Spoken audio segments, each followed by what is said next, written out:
Pasko ng pagkabuhay. Ang mamumuno sa ating pagdiriwang ay ang pura paroko ng parokya ng San Jose Manggagawa, Reverendo Padre Albert Bitan. Tumayo po tayong lahat at sumabay sa pag-awit.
Maligayang pagdating po sa dambana, sa pambansang dambana ng kapayapaan at mabuting paglalakbay. Isang masigabong palakpakan para po sa ating mahal na ina. Simulan po natin ang ating pagdiriwang sa ngalan ng Ama, ng Anak at ng Espiritu Santo. Amen. Sumainyo ang Panginoon. At sumaiyo rin. Mga kapatid, tayo po ngayon ay humihingi ng tawad sa mga nagawa nating kasalanan upang tayo po ay maging marapat gumanap sa banal na pagdiriwang na ito. Inaamin ko sa makapangyarihang Diyos At sa inyo mga kapatid, na lubha ko nagkasala sa isip, sa salita at sa gawa at sa aking pagkukulang. Kaya isinasamo ko sa mahal na Birheng Maria, sa lahat ng mga anghel at mga banal, at sa inyo mga kapatid, na ako'y panalangin sa Panginoong ating Diyos. Taawan tayo ng makapangyarihang Diyos, patawarin sa ating mga kasalanan at patnubayan tayo sa buhay na walang hanggan. Amen.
Papuri sa Diyos sa kaitaasan.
Manalangin tayo.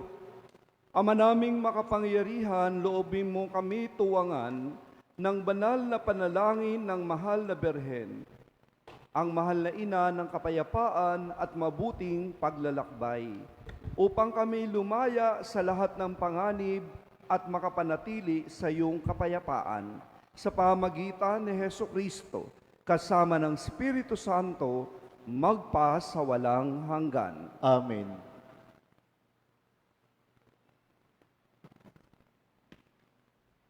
Pagbasa mula sa mga gawa ng mga apostol. Noong mga araw na iyon, nagpunta si Pablo sa Derbe at Listra. At may isang alagad doon na ang pangalay Timoteo, anak ng isang mananampalatayang Hudya at ng isang Griego. Pinatunayan ng mga kapatid sa Listra at sa Iconio na mabuting tao si Timoteo. Ibig isama ni Pablo si Timoteo, kaya tinuli niya ito, sapagkat alam ng lahat ng Hudyo sa lungsod na iyon na Griego ang kanyang ama.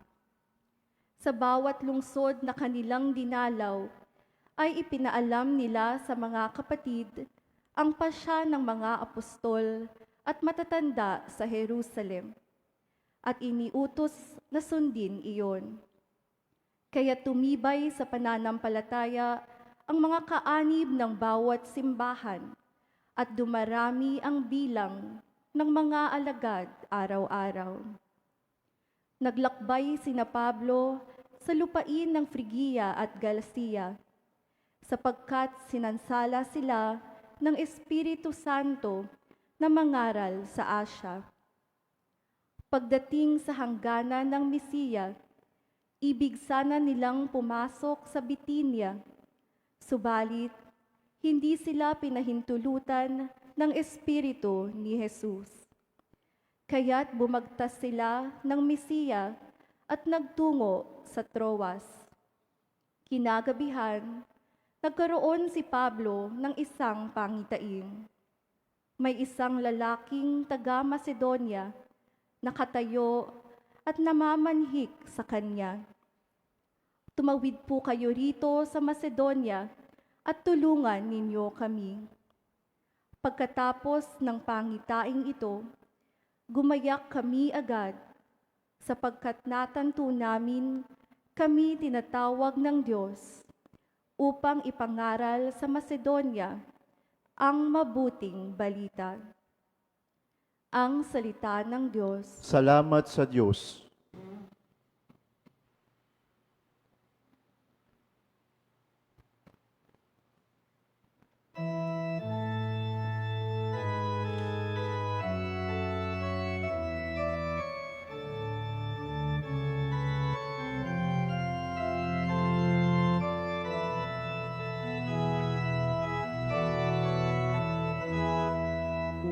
Umawit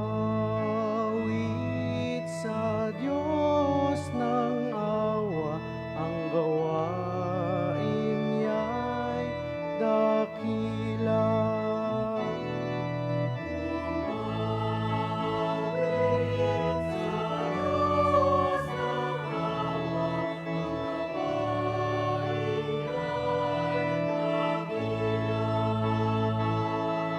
Umawit ng bagong awit at sa buoy ialay, pagkat ang ginawa niya'y kahangahangang tunay sa sariling lakas niya at taglay na kabanalan.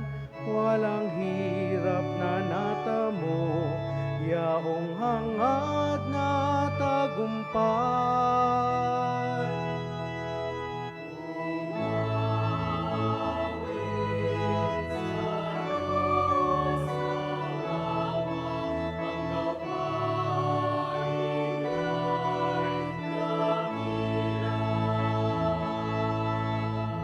Ang tagumpay niyang ito, siya na rin ang naghayag sa harap ng mga bansay, nahayag ang pagliligtas, ang pangako sa Israel, lubos niyang tinupad.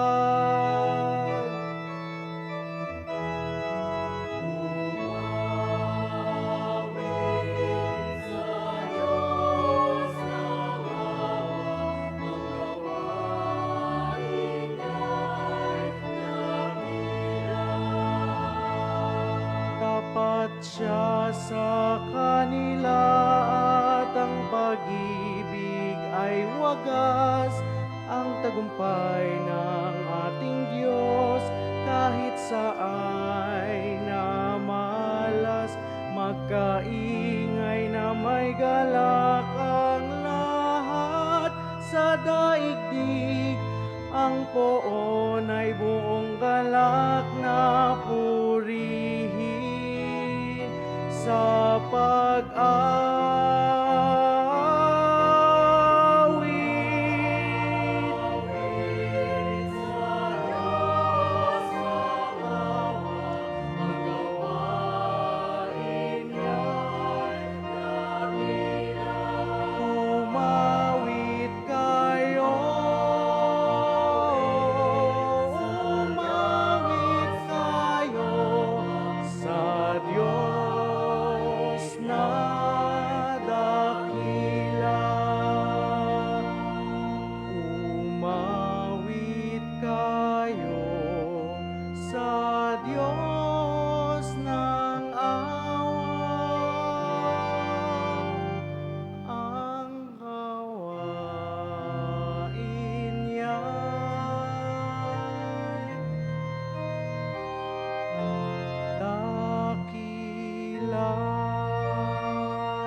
Parangalan po natin ang mabuting balita ng Panginoon.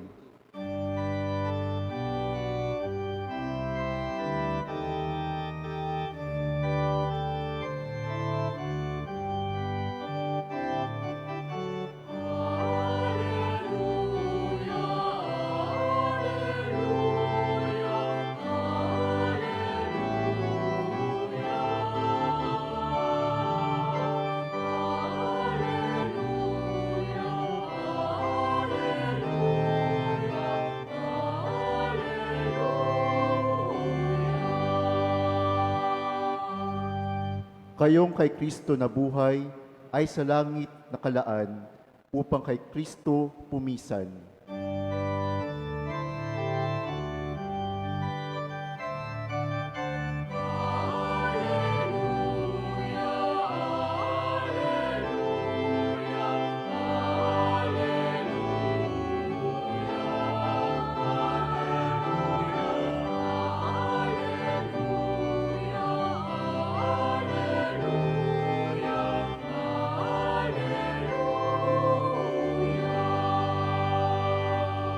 Sumainyo ang Panginoon, At sumaiyo rin, ang mabuting balita ng Panginoon ayon kay San Juan.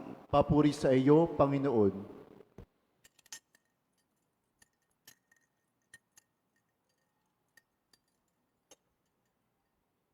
Noong panahong iyon, sinabi ni Jesus sa kanyang mga alagad, "Kung napopoot sa inyo ang sanlibutan, dapat ninyong malaman na poot na ito sa akin bago sa inyo.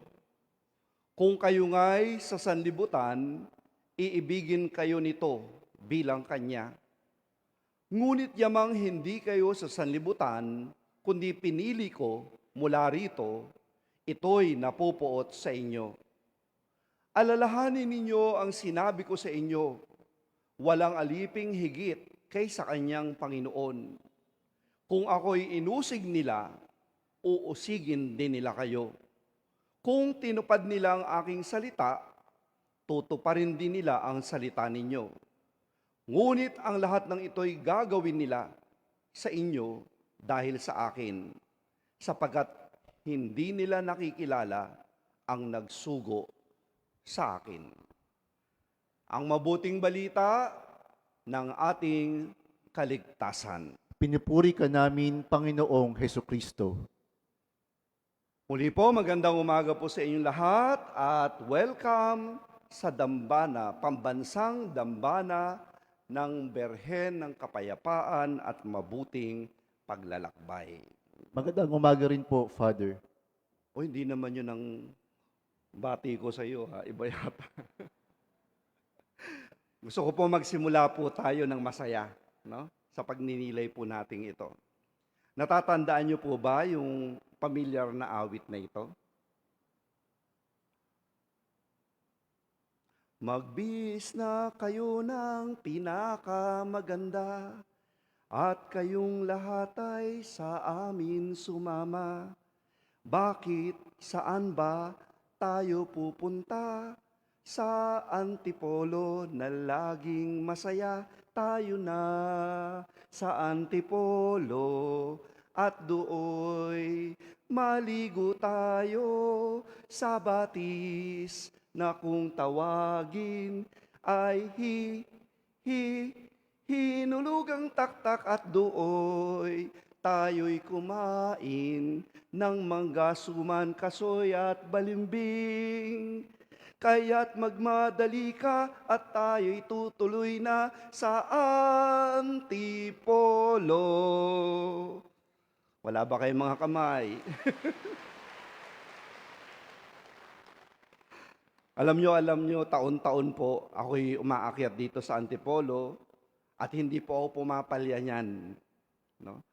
Lahat ng mga parishioners ay sinasama ko rito saan man ho akong assignment mapunta. Taon-taon, meron po kaming ahunan sa Antipolo. At ngayon nga, first time nang ako'y malipat po sa inyong parokya, San Jose Manggagawa Parish, sa Barangka, Marikina, ito po ang unang pagkakataon na dinala ko po ang mga taga San Jose Manggagawa dito po sa Antipolo. Bagamat alam ko taon-taon naman, nag-aahunan kayo. Kaya lang ibang pari po ang kasama nyo. Ngayon, taon-taon, ako ang kasama ninyo. At alam nyo mga kapatid, kaya ako kayo gustong dalhin at para po ipakilala sa inyo ang mahal na Birhen ng Antipolo. Kung gaano po siya naghimala sa akin. At kung paano umaasa ako na sa anumang dagok ng buhay ko bilang isang pare, hindi ako iiwanan ng mahal na Birhen ng Antipolo. Dahil sa kanya po ako nagsimula. Nung ako po ay nag-aaral sa seminaryo, hindi ko alam bakit inilabas ni Mami yung kanyang album. Pinakita niya po yung mga picture. Siguro po ang edad ko po doon sa picture, 6 years old. No? At kasama ko po ang aking kapatid, yung sumunod po sa akin, 4 years old. At ang aming bunso, si Bengbeng, 1 year old. No, kami po ay naka-red. Naka-red po ako ng t-shirt, nakaputi ako na shorts. Tapos yung kapatid ko, yung sumunod sa akin na lalaki, si Alex, ganoon din ang suot niya. Naka-red na t-shirt at nakaputing short. Si Bengbeng, kasama yung isa pang kaedad niya na pinsan niya, naka-red na dress. May hawak po kaming lobo. Ang sabi kong ganun, kilala ko kung saan yung lugar na yan. Sabi ko kay Mami. Sabi ko, sa Antipolo yan. Sa Antipolo yan, sabi ko. Sabi ni Mami, oo, umaakyat tayo ng Antipolo taon-taon. Sabi po ni Mami sa akin. So na-realize ko na itong pag-akyat sa Antipolo ay bahagi na ng aking buhay. Simula pa nung ako'y bata hanggang sa kasalukuyang panahon. Kami po bilang mga seminarista, nung ako po ay nag-aaral sa seminaryo ng San Carlos Seminary sa Makati, madaling araw, sa pagkakaalala ko po, 12 a.m. in the morning. So, nasa EDSA Shrine na kami. No? Kami pong mga seminarista. Dahil at 12 o'clock, aakyatin na po namin ang Antipolo mula po sa EDSA Shrine. So bago po magsimula ang school year, taon-taon, ganun ang ginagawa namin. Sa point na yon, EDSA Shrine, aakyat na kami sa Antipolo Cathedral. Inaabot po kami ng 4 na oras o 5 oras bago makarating dito. Dahil alam ko po, nakakarating po kami sa pintuan ng katedral. Madilim-dilim pa rin eh. Mga 4:00 ng madaling araw. At aantayin na po namin, kami po yung first mass. No? Sa pagbubukas po ng pintuan ng Antipolo Cathedral. Kasama ang lahat ng mga seminarista at ang aming mga formator doon po sa San Carlos Seminary. Nalipat po ako ng seminaryo, ICS, Immaculate Conception Seminary sa Bulacan. No? Ganun din po ang ginagawa ng mga seminarista at mga formator na Immaculate Conception sa Bulacan. Ida-drop off kami sa EDSA Shrine, tapos aakyat na po kami ng Antipolo Cathedral. Sa ganung oras din, 12 or 1 a.m. in the morning. So, naging bahagi talaga ito. Naging tradisyon ng aking buhay, simula pa nung seminarista, o sabi nga, simula pagkabata, no? Hanggang sa kasalukuyang panahon. Kaya, prinamis ko, pinangako ko sa sarili ko, sa lahat ng parokya na maa-assign ako, dadalhin ko ang mga parishioner sa Antipolo Cathedral. Mga kapatid, ito po ang mga alaala na hindi ko makalimutan mula sa aking murang edad hanggang sa akin pong pagtanda.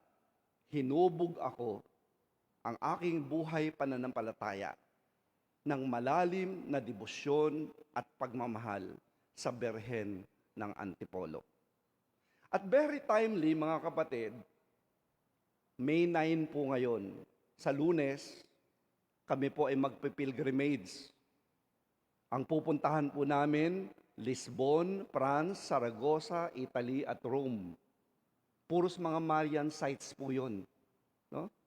Kami po ay nasa second batch na mga clergy ng Antipolo na magma-Marian pilgrimage. Tapos na po ang first batch. Si Father Manjo, kasama po yan sa first batch. Kami po second batch. No? Ang alis po namin ay May 11 at ang balik po namin ay May 28. So ito po ay bunga pa rin ng aming malalim na pagmamahal sa Mahal na Birhen. Nais naming mapuntahan ang mga lugar na kung saan nagparamdam ang Mahal na Birhen sa mga banal.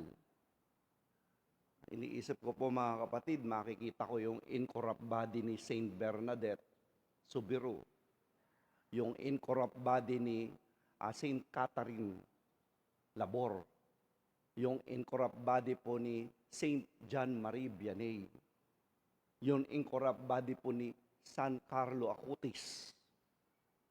No? Yan po yung mga makikita ko. Ina-expect ko na makikita po pagpunta namin sa mga Marian sites.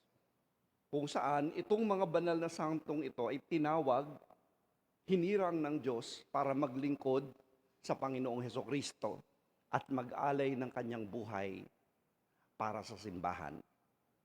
Ang simbahang tinatag ni Hesukristo sa nagdaang panahon, may marami ang mga taong sumubok sirain at wasakin ito. Pero ang mga nagtatangka na sirain ang buhay pananampalataya ng mga Katoliko ay nasa sadlak sa kapahamakan. Sa paglipas ng panahon, patuloy na nagiging matatag ang ating simbahan. At imbes na kumunti, parami ng parami pa ang miyembro ng ating simbahang Katolika. Kahit pa nga tayong mga miyembro ng simbahang Katolika ay nakakaranas din ng pang-aapi, pangdudusta at panglilibak at pagtatangka sa ating buhay. Nananatili po tayong masipag at matatag na naglilingkod sa ating inang simbahan.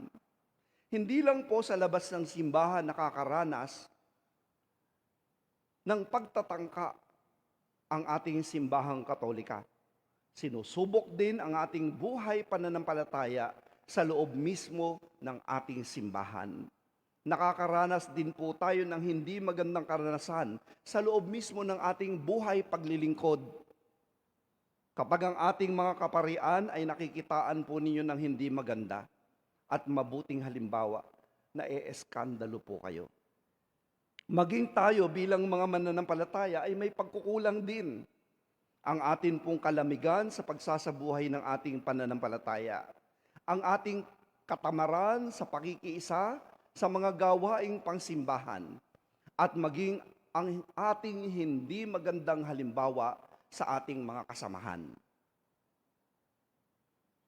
At maging sa ating pamilya. Nag-iiwan po ito ng sugat at sakit sa mga miyembro ng atin pong simbahang Katolika kapag hindi po tayo nagsusumikap maging mabuti at maging banal ang ating buhay. Abay, lalo na po, wala naman hong ginagawa sa ating masama yung mga pare. Pero bakit natin inaaway? Bakit natin kinakalaban? Bakit natin sinusuway? Ba't ayaw nating sumunod? Diba? Sa ating hindi pagsunod sa mga kaparian na naglilingkod sa ating parokya, sino ba ang sinasaktan natin? Sige nga ho. Abay, kararating ko lang po sa San Jose Manggagawa, binigyan nyo kaagad ako ng pagkarami-raming problema. Sabi sa akin ni Kyle, yung presidente po ng COA, Father, buti nagkasya pa po sa inyo yung inyong mga clerical. Kasi sabi ko, hinahanap ko yung mga luma kong clerical eh. Kasi pagpunta po namin ng mga Marian sites, hindi ho kami pwede magsuot ng ibang damit. Kailangan naka-clerical kami. So, 15 days po, 16 days yun.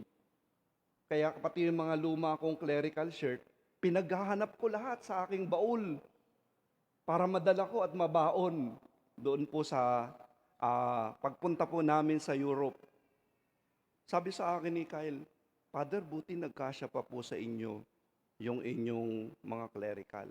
Sabi ko, abay, nung lumipat ako ng San Jose Manggagawa, pumayat ako.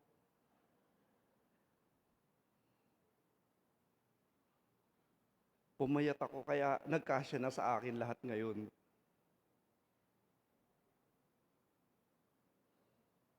Sabi sa akin ng ibang mga knights, Father, wala tayong ginawa kundi kumain pagkatapos ng misa. Hindi ko lang masabi sa kanya, nagbabawi ako para bumalik yung aking, yung dati kong taba dito nung ako'y naka-assign dito sa Antipolo. No? Ang taba ko po dati dito 34 po ang bewang ko rito. At yung aking mga t-shirt XL. Pero ngayon po, nagkakasya na po sa akin yung pantalon na 32 at saka yung aking t-shirt na medium at saka large. So, ang laki po ng ipinayat ko. No? Pero alam nyo, sa kabilang banda, goods din pala sa akin.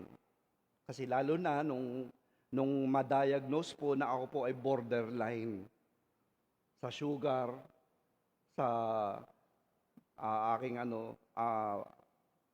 blood pressure, at maging sa akin pong puso. Sabi sa akin ng doktor, very good father, nagda-diet po kayo.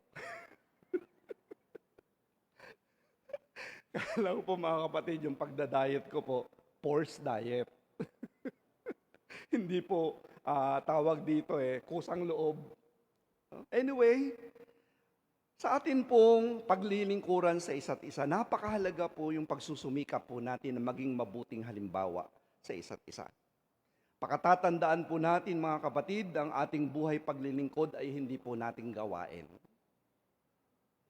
Pag naglilingkod po tayo sa simbahan, hindi po ito nakapokus sa atin. Kung gaano tayo kagaling at kung gaano tayo kadisiplinado. Hindi po atin yung gawain ito. Ginawa lamang tayong instrumento ni Jesus at ginagamit tayo para tayo ay makapaglingkod sa simbahan. Kaya alam nyo yung mga nakapuesto sa mga kung ano-anong mga posisyon sa simbahan, mag-ready kayo. Dahil isang araw, bababa na kayo sa posisyon nyo at papalitan na kayo ng iba. Hindi yung porket 10 taon ka na coordinator, di ba? Ayaw matinag at kapag tinanggal mo, naku, aawayin ng pare. Na para bagang hindi po pwedeng magpatuloy ang simbahan kung wala ako sa simbahan. Aba, sino ka ba para sabihin mo yun? Ang simbahan, mga kapatid, ay pag-aari ng Diyos. Ang paglilingkod natin ay kanyang gawain. Dumaan man ang panahon, marami man ang magtangka na sirain at wasakin ito. Hindi sila magtatagumpay dahil si Jesus ang saligan at ang tunay na nag-aalaga dito. Siya ang tagapagtatag ng simbahang Katolika. Mapapahamak ang sinumang babangga sa ating inang simbahan. Panghuli, mga kapatid, sana matutunan po natin na ipagtanggol ang ating buhay pananampalataya. Matutunan din po sana natin na handa tayong mag-alay ng sarili nating buhay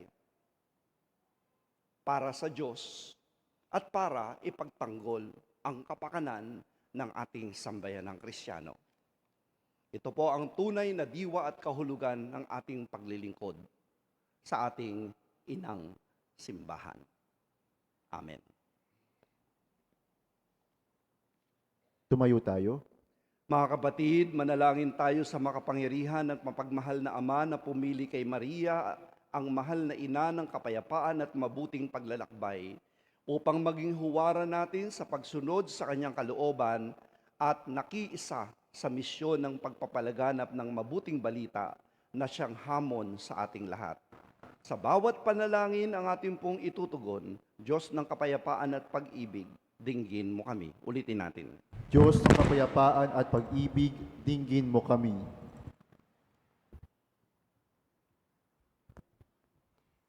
Para sa lahat ng mga namumuno sa ating simbahan, kay Leon na ating Santo Papa, kay Roberto na aming obispo, mga obispo, pare at diakono, upang patuloy silang magsilbing daluyan ng biyaya ng Diyos para sa pagsasakatuparan ng misyong ipalalaganap ng mabuting balita sa lahat ng tao.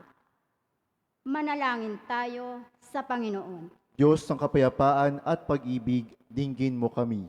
Para sa mga pinuno ng mga bansa, lalo na ang ating bayan, upang makiisa sila sa pagpapatupad ng mga batas na siyang tulay tungo sa ikauunlad at ikapapayapa ng buong mundo.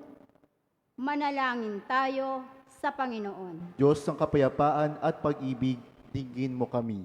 Para sa lahat ng mga may sakit, nangangailangan at naaapi, upang kanilang maranasan na ang kanilang paghihirap ay daan upang makita ang mukha ng Panginoon sa gitna ng kanilang mga pagdurusa at suliranin. Manalangin tayo sa Panginoon. Diyos ng kapayapaan at pag-ibig, dinggin mo kami.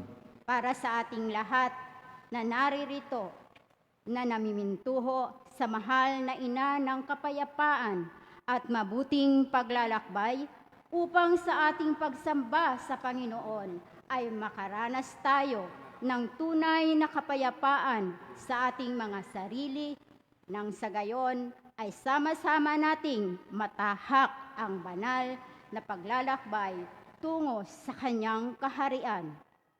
Manalangin tayo sa Panginoon. Diyos ng kapayapaan at pag-ibig, dinggin mo kami. Para sa lahat ng mga yumauna, upang makatagpo sila ng kapayapaan sa piling ng Panginoon at samahan nawa ng mahal na ina ang kanilang mga naiwang mahal sa buhay. Manalangin tayo sa Panginoon. Diyos ng kapayapaan at pag-ibig, dinggin mo kami. Mga kapatid, inaanyayahan ko pong lahat na damahin po natin sa ating puso ang nais nating mga hilingin sa ating mahal na ina. Buksan po natin ang ating mga puso at itaas po natin ang ating tingin sa Kanya. At sa katahimikan, banggitin po natin ang ating mga kahilingan.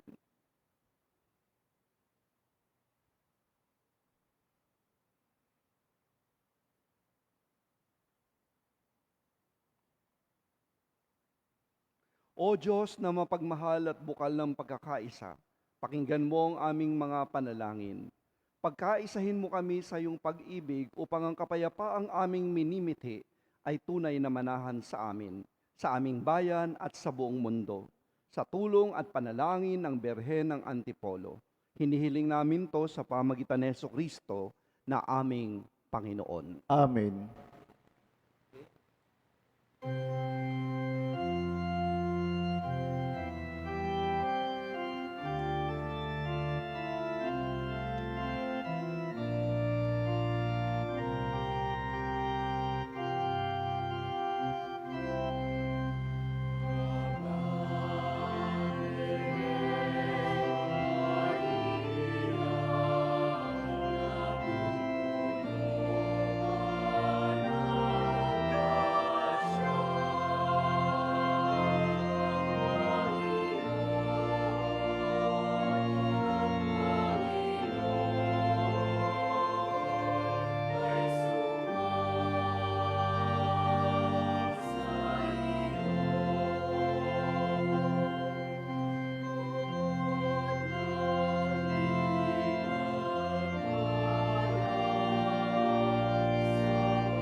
Manalangin kayo mga kapatid upang ang paghahain natin ay kalugdan ng Diyos Amang makapangyarihan. Tanggapin nawa ng Panginoon ito paghahain sa iyong mga kamay, sa kapurihan niya at karangalan, sa ating kapakinabangan, at sa buong sambayanan niyang banal. Ama naming lumikha sa aming paghahain, ngayong ang mahal na Berhe ginugunita namin, kami humihiling na kami ay matulungan nawa ng iyong nagkatawang taong anak na naghain ng sarili sa krus na dambana. At ngayon nabubuhay kasama mo at ng Espiritu Santo magpa sa walang hanggan. Amen. Sumainyo ang Panginoon. At sumaiyo rin. Itaas sa Diyos ang inyong puso at diwa. Itinasa namin sa Panginoon. Pasalamatan natin ang Panginoon nating Diyos. Marapat na siya ay pasalamatan. Ama naming makapangyarihan, tunay nga marapat na ikaw ay aming pasalamatan. Bukod mong pinagpalang maging ina ni Jesucristo, ang mahal na Berheng nagpupuri at nagagalak sa iyo. Ikaw ang gumawa ng tanang dakilang bagay. Ikaw ang lumilingap sa lahat kailanman. Nilingap mo ang mahal na Berhen bilang iyong abang alipin na iyong binigyan ng tungkuling kumalinga sa anak mong manunubos namin. Kaya kaisa ng mga anghel na nagsisiawit ng papuri sa iyo nang walang humpay sa kalangitan, kami ay nagbubunyi sa iyong kadakilaan.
Ama naming banal, ikaw ang bukal ng tanang kabanalan, kaya sa pamagitan ng iyong Espiritu, gawin mong banal ang mga kaloob na ito, upang para sa amin maging katawan at dugo ng aming Panginoong Jesucristo.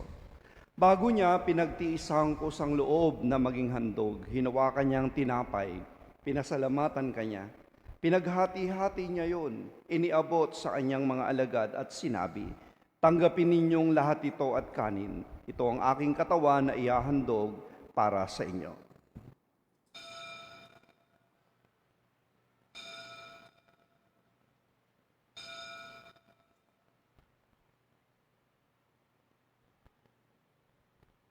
Gayun din naman nung matapos ang hapunan, hinawakan niya ang kalis. Muli kanyang pinasalamatan.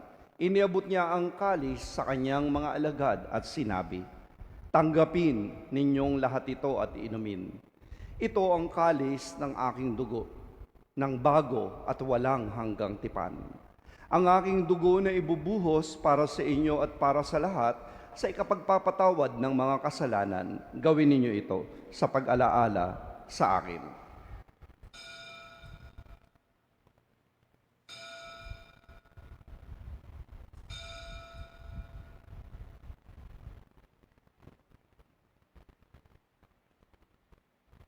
Ang misteryo ng pananampalataya.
Ama, ginagawa namin ngayon ang pag-alaala sa pagkamatay at muling pagkabuhay ng iyong anak, kaya't iniaalay namin sa iyo ang tinapay na nagbibigay buhay at ang kalis na nagkakaloob ng kaligtasan.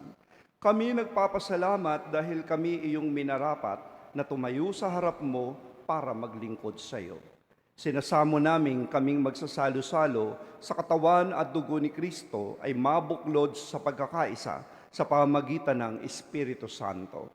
Amalingapin mo ang simbahang laganap sa buong daigdig, puspusin mo kami sa pag-ibig, kaisa ni Leon na aming Papa, ni Roberto na aming Obispo at ng Tanang Kaparian. Alalahanin mo rin ang mga kapatid naming nahimlay nang may pag-asang sila'y muling mabubuhay, gayon din ang lahat ng mga pumanaw. Kaawaan mo sila at patuloyin sa iyong kaliwanagan.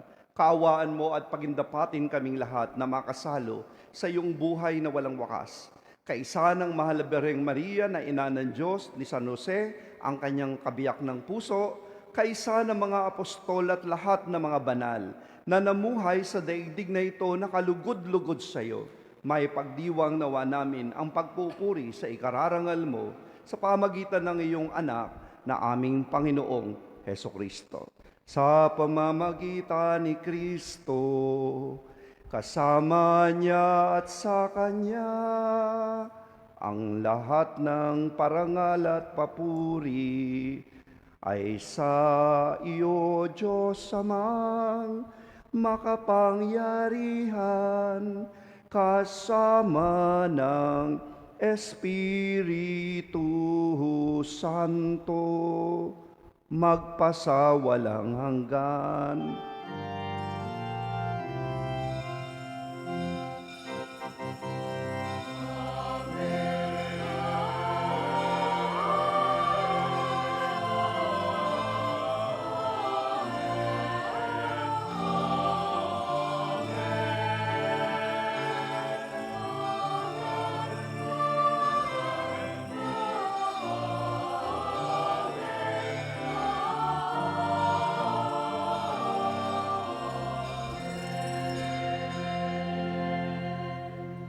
Mga kapatid, taglay natin ang kagalakan, ang pagsapit po natin sa altar ng Birhen ng Antipolo.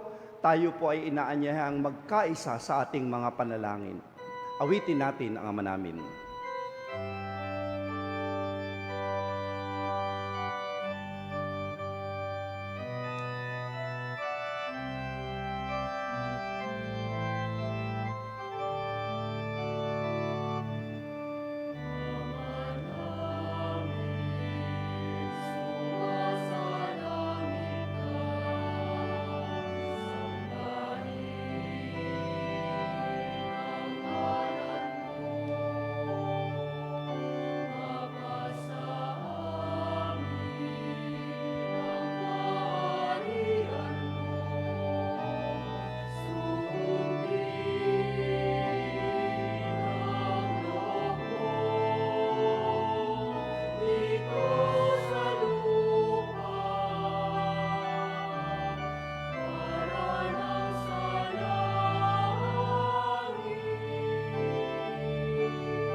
Hiniling namin kami adya sa lahat ng masama, pagkalooban ng kapayapaan araw-araw, iligtas sa kasalanan at ilayo sa lahat ng kapahamakan.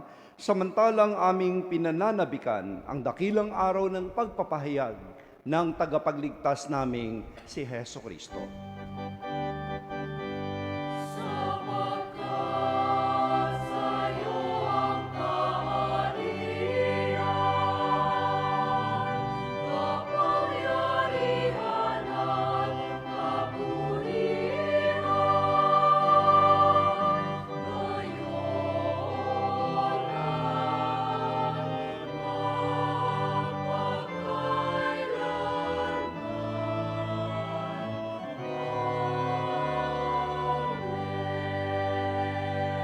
Panginoong Heso Kristo, sinabi mo sa iyong mga apostol, kapayapaan ang iniiwan ko sa inyo, ang aking kapayapaan ang binibigay ko sa inyo.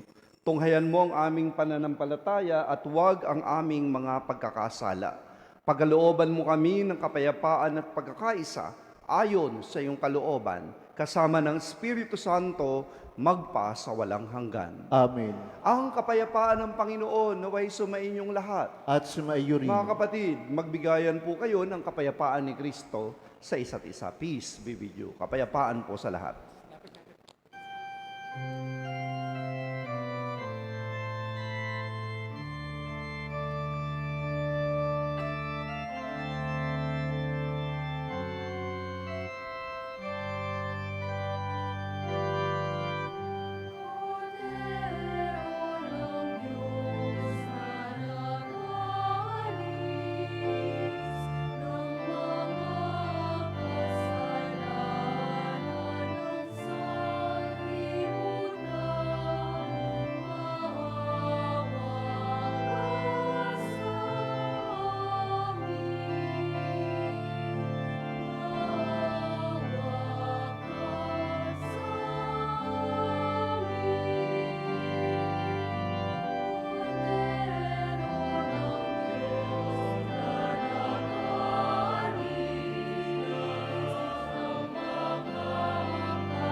Mga kapatid, narito si Jesus, ang ating Panginoon at Diyos, ang kordero ng Diyos na nag-aalis ng kasalanan ng sanlibutan, mapalad ang inaanyayahan sa kanyang piging. Panginoon, hindi ako karapat-dapat na magpatuloy sa iyo, ngunit sa isang salita mo lamang ay gagaling na ako.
Magsiluhod po tayo at manalangin. Ating dasalin ang panalangin sa mahal na ina ng kapayapaan at mabuting paglalakbay. Masintahin at peligrosang ina, sumasamo at dumudulog kami sa iyo. Tulungan mo kami magpasalamat sa Panginoon sa lahat ng mga grasya at pagkapalang ipinagkaloob niya sa atin. Sa tulong at awa mo, ningapin mo po ang mga naglalakbay, lalo na ang mga ibang bansa, upang maluwalhatiang makarating sa kanilang paroroonan. Kami rin pong lahat ay iyong gabayan at akayin sa aming paglalakbay sa buhay. Sa aming pagtahak sa buhay na puno na pag-aalinlangan at pangamba. Pagkalooban po ninyo kami ng lakas at tapang, natahakin ang landas ng iyong mahal na anak na si Jesus. Mahal na Birhen ng Antipolo, lumalapit po kami sa iyo. Tulutan mo na mapayapang kalinga ang aming tahanan. Tulungan mo po kami na may taguyod ng maayos at matuwid ang aming pamilya. Sa aming paglalayag sa buhay, palakasin at patatagin mo ang bawat isa sa amin na makabuo na isang pamayanan at bansang pinagkaharian na iyong mahal na anak. Naway sa tulong at biyaya mo, mahal naming ina, ang buong mundo ay kupkupin ng iyong mahal na anak at ilagay niya kami sa ilalim ng kanyang pagkakandili at huwag kaming iwanan sa paglalakbay sa buhay, lalong-lalo na sa oras ng sakuna at kagipitan. Sa pamamagitan mo, inang mahal, pagpalain at tangkilikin mo po ang aming buhay paglilingkod sa iyong anak na si Jesus at sa simbahan upang mabuhay kami sa kapayapaan at katotohanan at marating namin ang kaluwalhatian ng buhay na walang hanggan. Amen. Mahal na ina ng kapayapaan at mabuting paglalakbay, ang paghimalang Birhen ng Antipolo, ang ina ng mga Pilipino, ipanalangin mo kami. Magsitayo tayo. Manalangin tayo. Ama naming mapagmahal, pagtibayin mo sa aming kalooban ang aming pinagsaluhang pananda ng pananampalatayang tunay, ang pinanindigan naming Diyos na totoo at taong totoo, na pinagdalang tao ni Maria sa kanyang sinapupunan, ay siya nawang magpagindapat na kami sumapit sa kaligayahan ng walang maliw na buhay, sa bisa ng kanyang nagliligtas na pakikinabang, sa pamagitan niya, kasama ng Espiritu Santo, magpa sa walang hanggan. Amen. Bago po natin tapusin ang ating pong misa, nais po nating magpasalamat sa Kura Paroko at higit sa lahat sa Obispo ng Diocese ng Antipolo, Bishop Roberto Santos. Isang masigabong palakpakan. Sumayin niyo ang Panginoon, At sumayo rin. magsiyuko kayo upang maigawad ang pagbabasbas. Pagpalain nawa kayo ng Diyos na sa pagsilang ng anak niya mula sa mahal na Birhen ay naghatid sa daigdig ng katubusang walang hanggan. Amen. Pasiglahin nawa kayo sa malasakit ng mahal na Birhen na siyang nagbigay sa inyo ng tagapaghatid ng buhay na walang hanggan. Amen. Puspusin nawa kayo ng kagalakan ng Espiritu Santo ang mga nagdiriwang sa pagpaparangal ng mahal na ina ng kapayapaan at mabuting paglalakbay, upang sa ganitong diwa kayo ay sumapit sa kalangitan na siyang tahanan ng tanan, magpa sa walang hanggan. Amen. Naway pagpalain kayo ng mapagmahal na Diyos, Ama, Anak at Espiritu Santo. Amen. Mga kapatid, humayo kayong taglay ang kapayapaan upang ang Panginoon ay mahalin at paglingkuran. Salamat sa Diyos.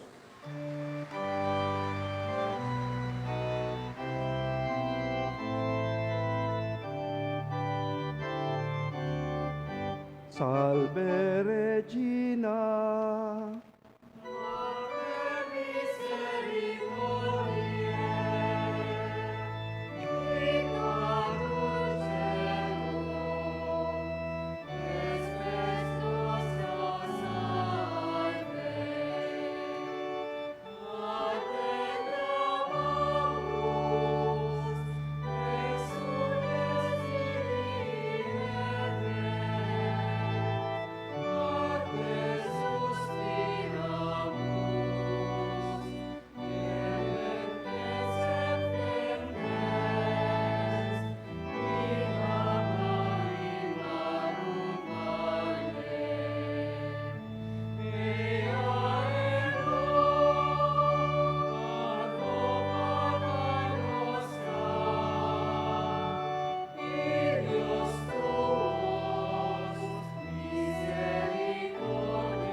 Para po sa aming mga kaparokya, ang picture taking po ay gaganapin sa labas ng simbahan.